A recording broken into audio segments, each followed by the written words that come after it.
daawadan waxay ka mid tahay daawooyinka ugu muhiimsan dhanka iraganimada waxayna ka kooban tahay maadooyin aad aasaasi ugu ah dhanka iraga gaar ahaan habdhismeedka shahwada dhacaamada kontaroola dhanka shahwada soo saaristeeda sidoo kale daawadan waxa ay yareysaa hamil la'aanta tabardarida awoodyarida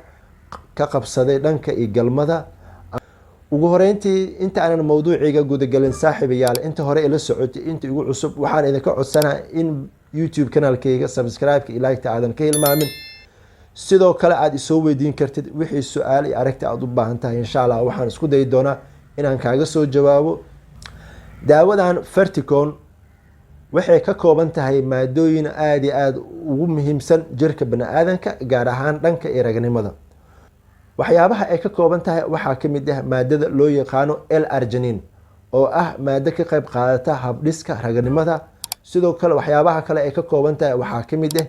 coenzyme contain oo ah hormones ama maadooyin aad u saacida dhanka iraga marka ay jirto hamil la'aan walwal iyo stress inuu kaga furan yahay sariirta inuusan qofka gudan karin xaajaadkiisa sariirta taasoo ay kaga dhici karto mar walba in biibax degdeg uu dareemo sidoo kale maadooyinka ay ka kooban tahay waxaa ka mid ah maado loo yaqaano bionogenol oo ah maadooyinka habdhiska raganimada kor u saacida ama dhanka shahwada waxyaabaha kale ay ka kooban tahay waxaa ka mid ah essential vitamins vitaminada aadka muhiimka ugu ah dhanka iraga waxaana ka mid ah saddexda vitamin oo loo kala yaqaano vitamin E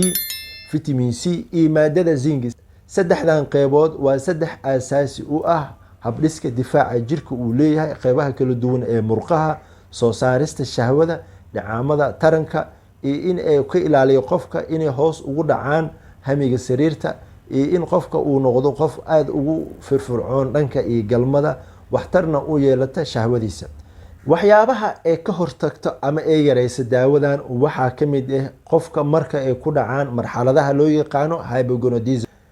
ama in dhanka sariirta aad ugu liito hami badan uusan jirin tabardari badan ee dhacdo taasoo laga yaabo in isbedel uu ku imaado habdhismeedka dhacaamada kala duwan ee raganimada ka qayb qaato waxayna ka yareyn kartaa daawadan marxaladaha loo yaqaano oligospermia in shahwadiisu ay yaraato aysan noqonin mid aad tayo u leh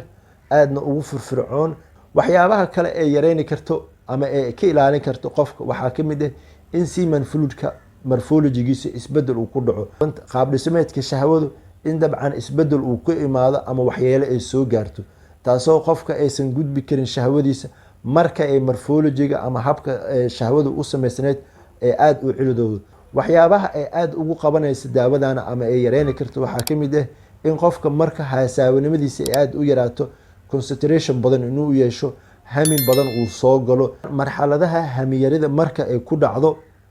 in qofka uusan ku firfircooneyn dhanka sariirta sidoo kale qofka markuu isku arko in tayo badan aysan lahayn shahwadiisa sidoo kale qofka inuu isku arko in xiiso badan ay isu haynin sariirta ama galmada inuu la sameeyo xaaskiisa waxaa jirta inuu hoos u dhigo uusan la sheergareynin dhaqaatiirta qaybahooda kala duwan arrintaas waxay keeni kartaa inay aad u kordhiso marxaladaha la xiriira dhanka raganimada inuu aad ugu liito dabcan daawadan waxay ka mid tahay daawooyinka aad ugu firfircoon inuu qofka ay ka saarto marxaladahaas aan ka soo hadalnay anigoo ah Dr. Maxamed Liibaan Maxamed aad iyo aad kaga mahadcelinaa dhageysiga la socodka video klibiska halkan ayaan ku joojinaynaa mowduuca la xiriira daawadan Ferticon waxyaabaha ay qabato qaababka loo isticmaali karo waxaan idin leeyahay wassalaamu calaykum waraxmatullaahi wabarakaatuh